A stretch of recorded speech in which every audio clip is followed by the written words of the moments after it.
Hi there, I'm Sitiki Sahama Vikramasekara. So today I'm going to describe you about the poem To a Snowdrop by William Wordsworth. So about this poem is a nature poem, and the writer or the poet is also a nature poet.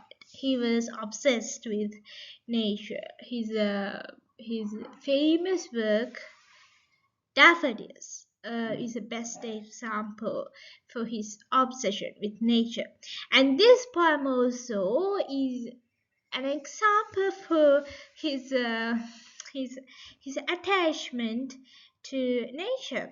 And here, this Wordsworth was a nature poet, and his nationality uh, is English, and the title of the poem To a Snowdrop.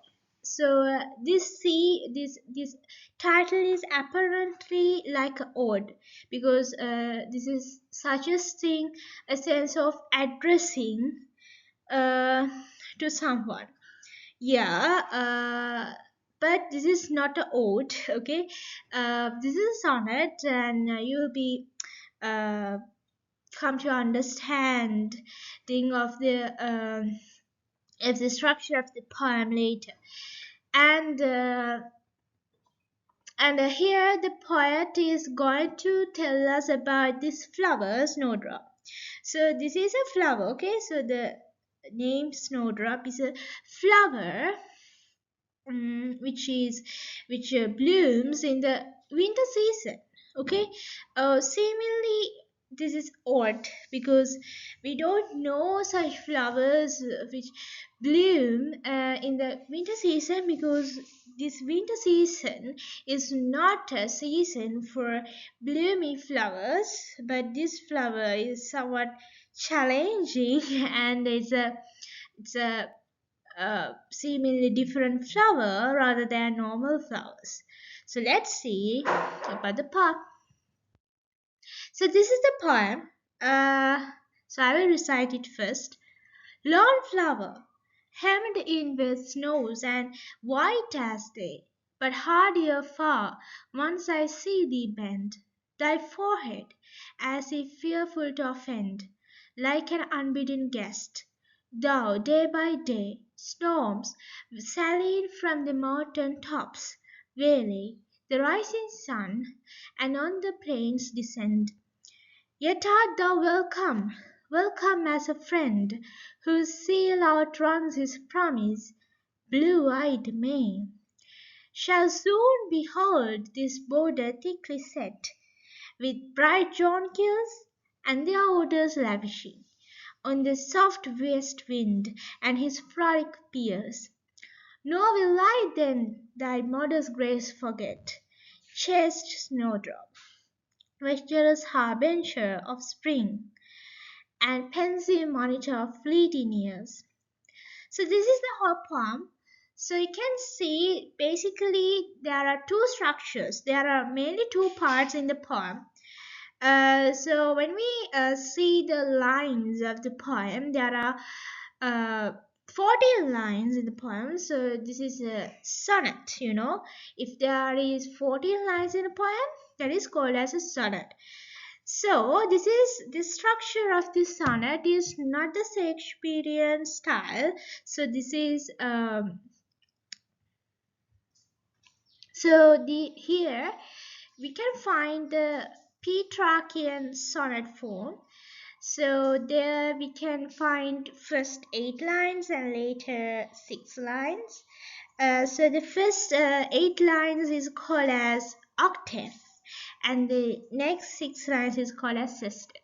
And the ninth line of this poem is called as volta, or the turning point, or the change is there, where the poet changes his whole tone of the situation and his main focus. So, so in the octave part, he is describing the situation. Okay, he's just describing the situation, and in the water he comes to his main point, what he wants to say to the readers, and from that onwards he's building his argument, or the thing that he wants to say to the readers. So let's see the analysis of this octave and sextave separately.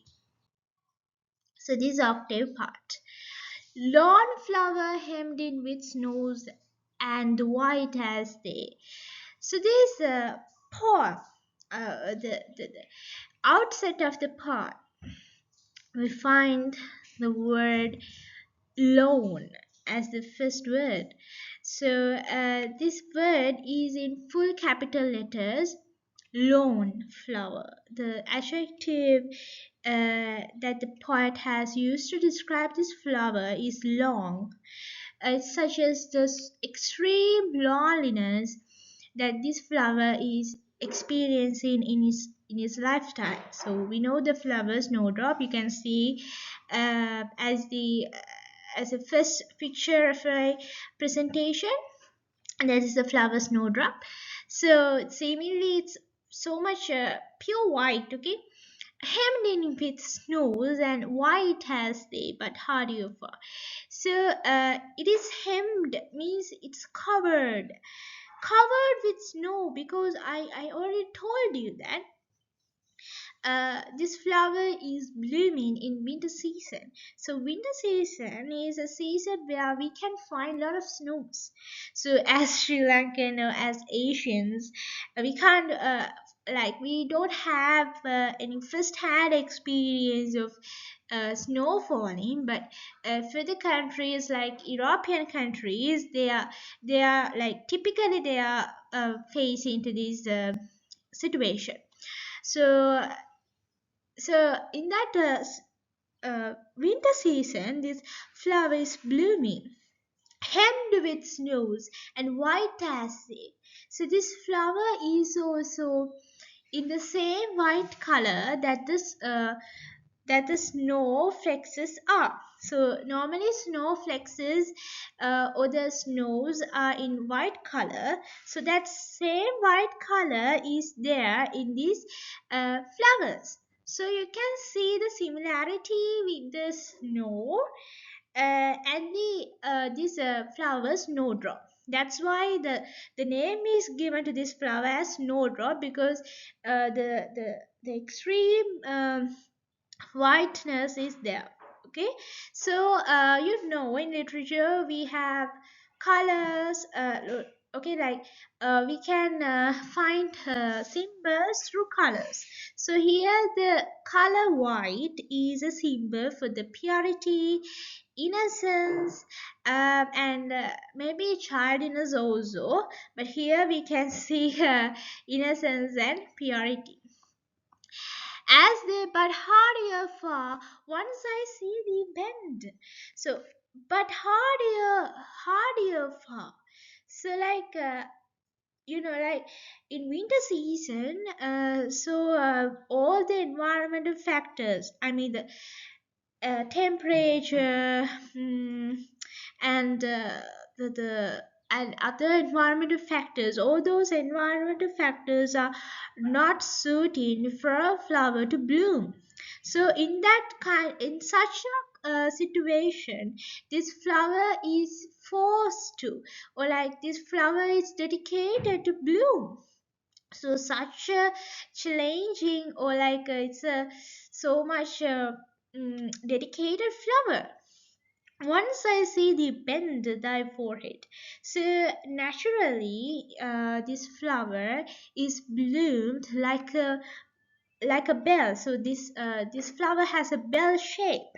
So as weavers, we can see the flower is actually like a cup.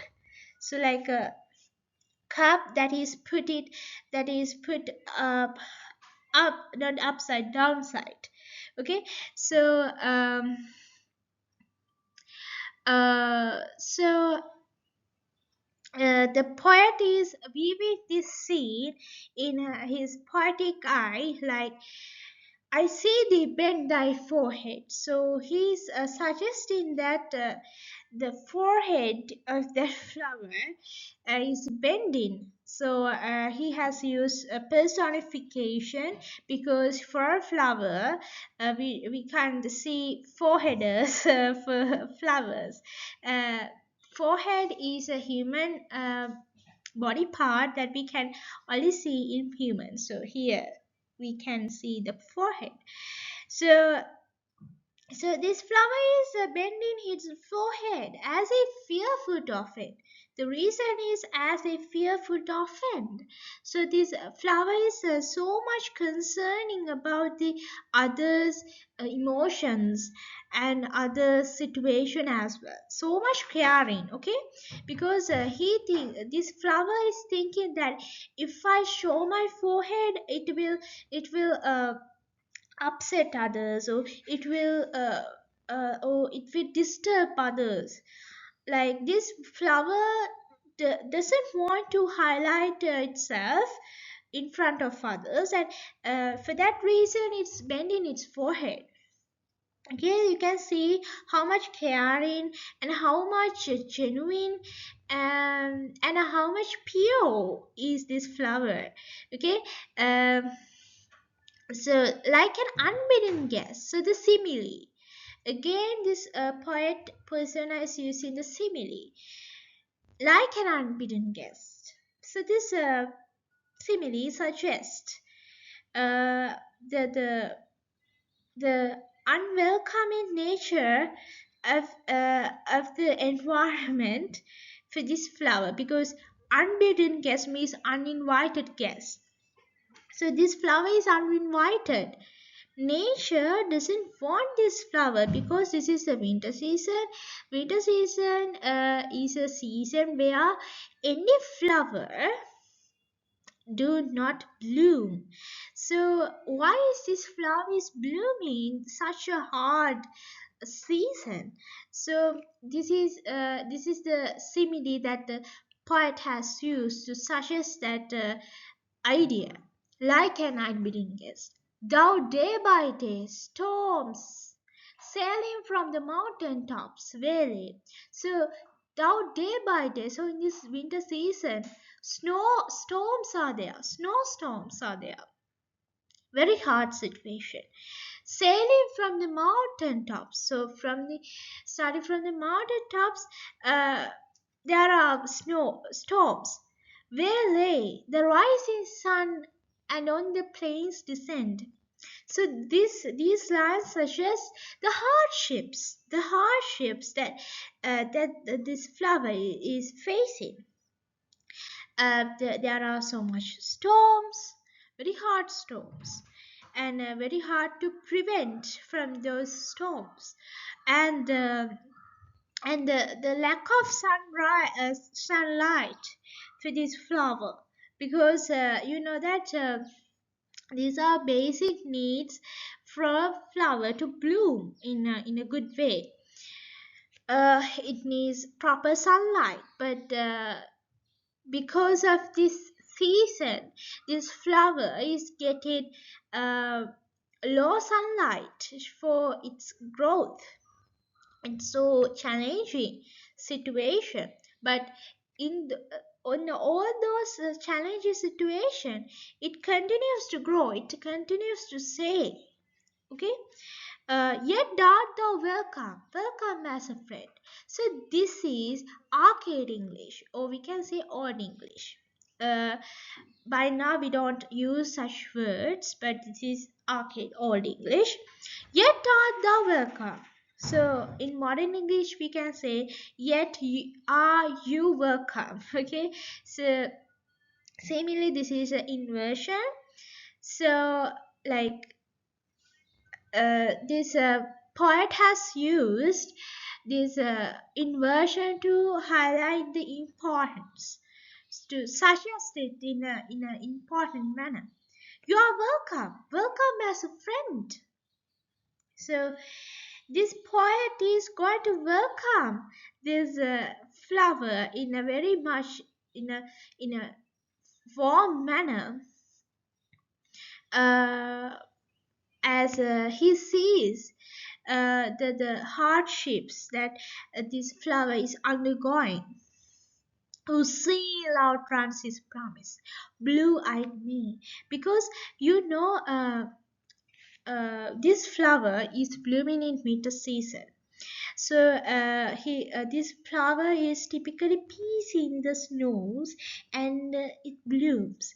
And from this flower, so from this arrival of this flower, because of this arrival of this flower, other flowers like which bloom in the spring season can bloom in a good condition, because this flower makes the situation make a yeah make an environment where other flowers can bloom. So this is the flower who takes the challenge first, who seals outruns his promise, blue-eyed me. So here, uh, after welcoming this flower as a friend, the poet is suggesting blue-eyed May, again personification. Blue-eyed May. May is a month in an year.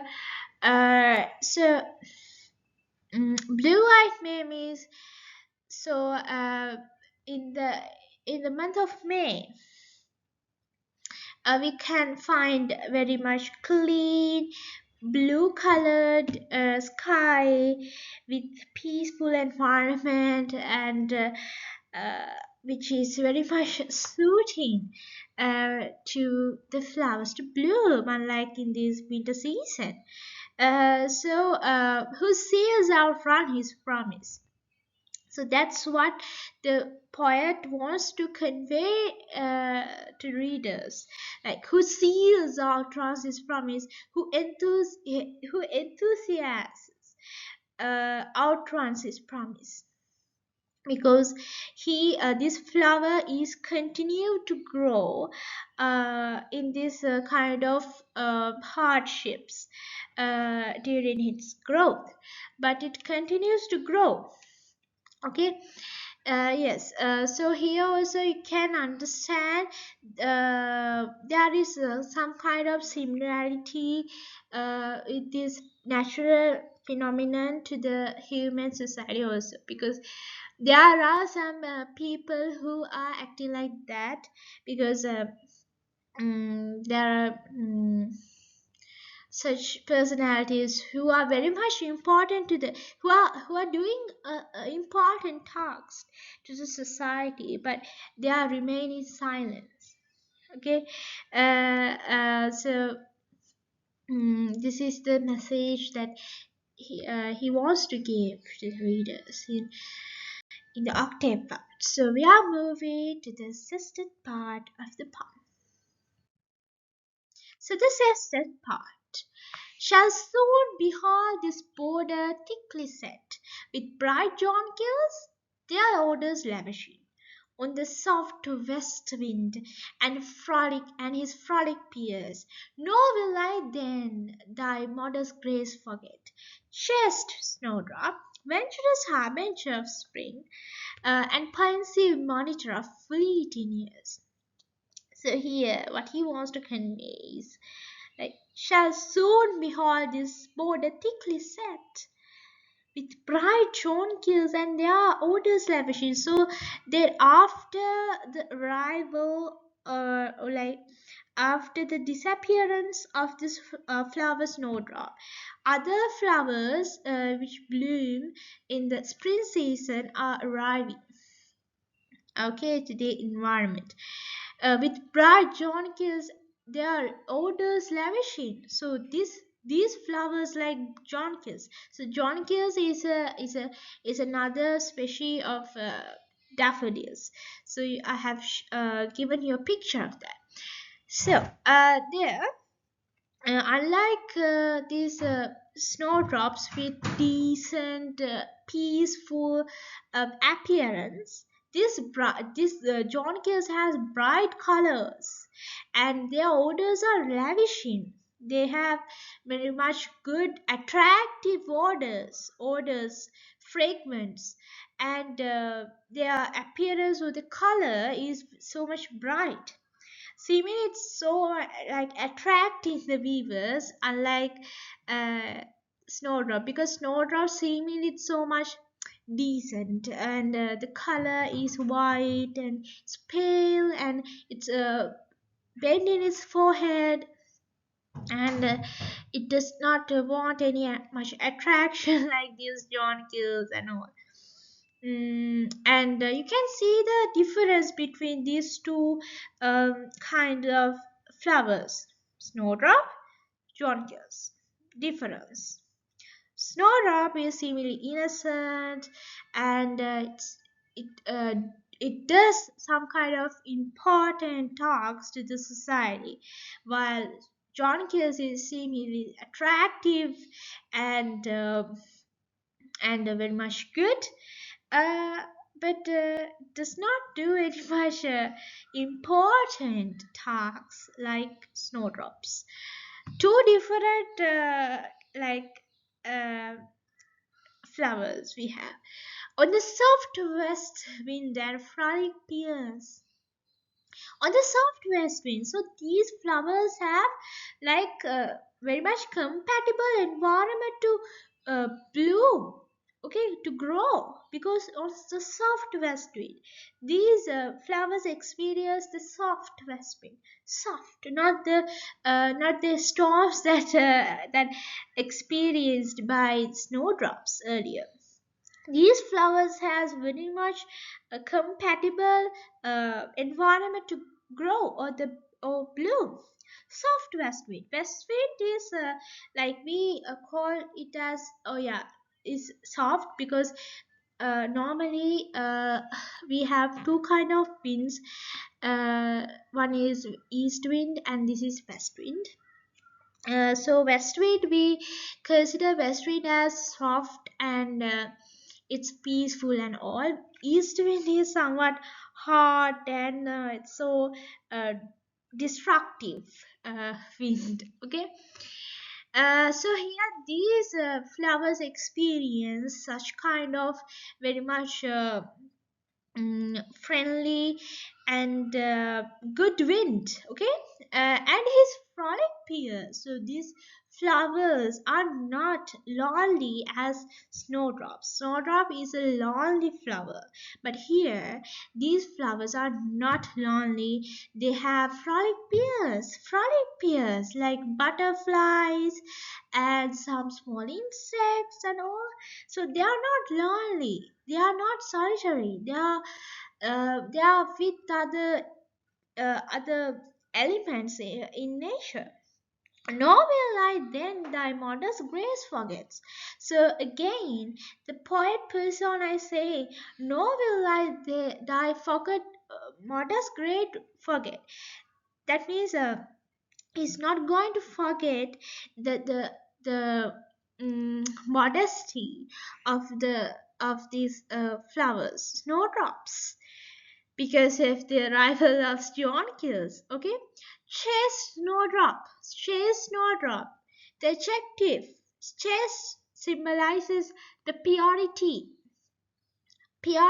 of the flower snowdrop, venturous harbinger of spring. Snowdrop is the venturous harbinger of spring.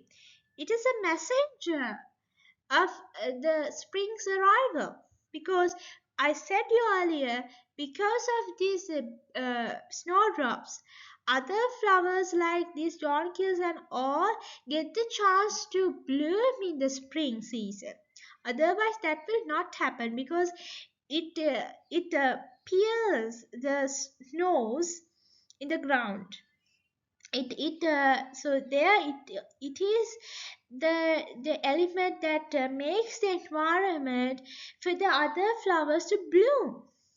Okay, so and pensive monitor of fleet in years. So this Snowdrop is a pensive monitor, thoughtful monitor of fleet in years, change in years, because this Snowdrop is very silent, very decent, and it does not want attraction like John Kears from the society, and it is monitoring all these things. It know all these things.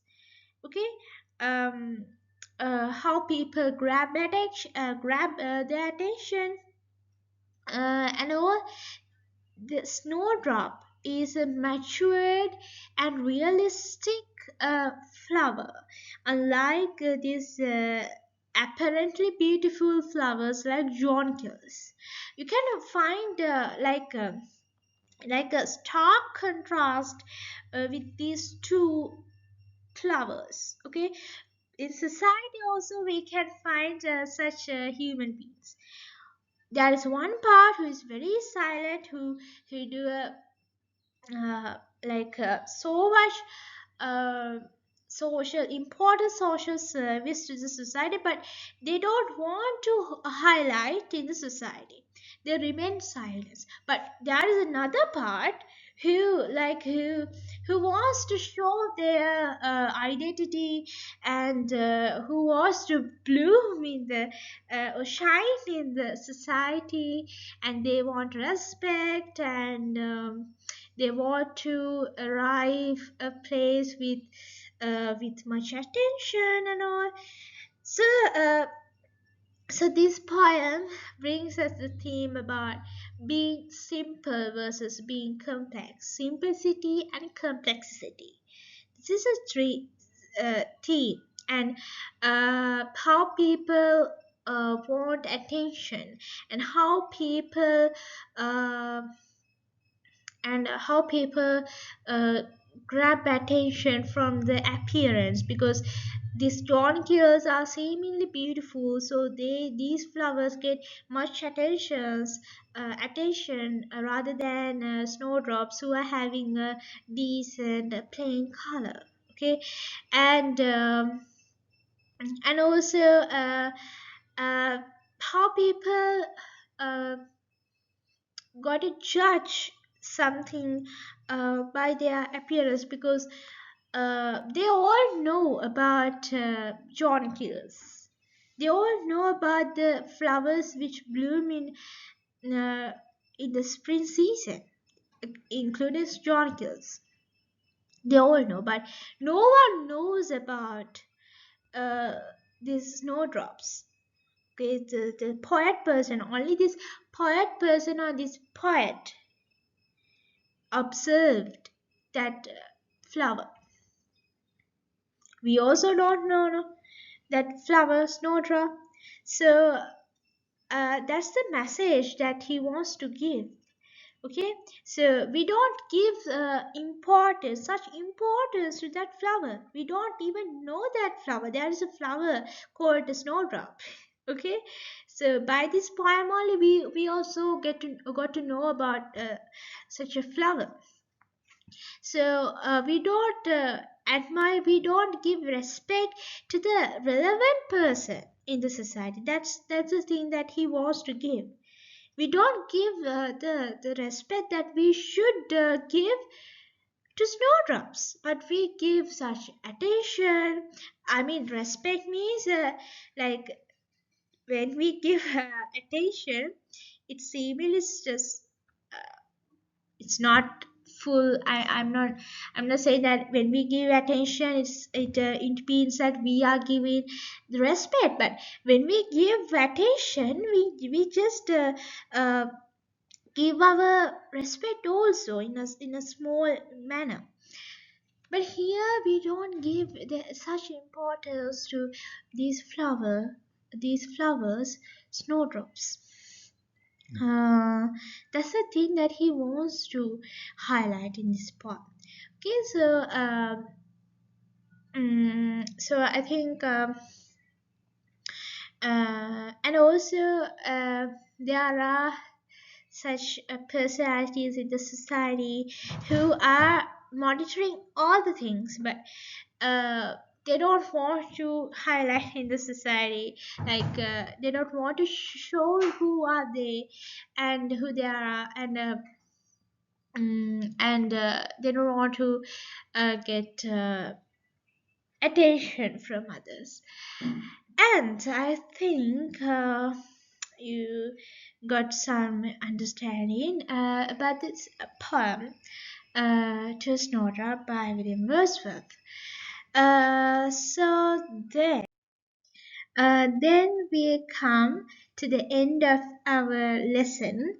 So hope you gain some understanding from my presentation, and our discussion. So let's wind up our session. Goodbye and thank you.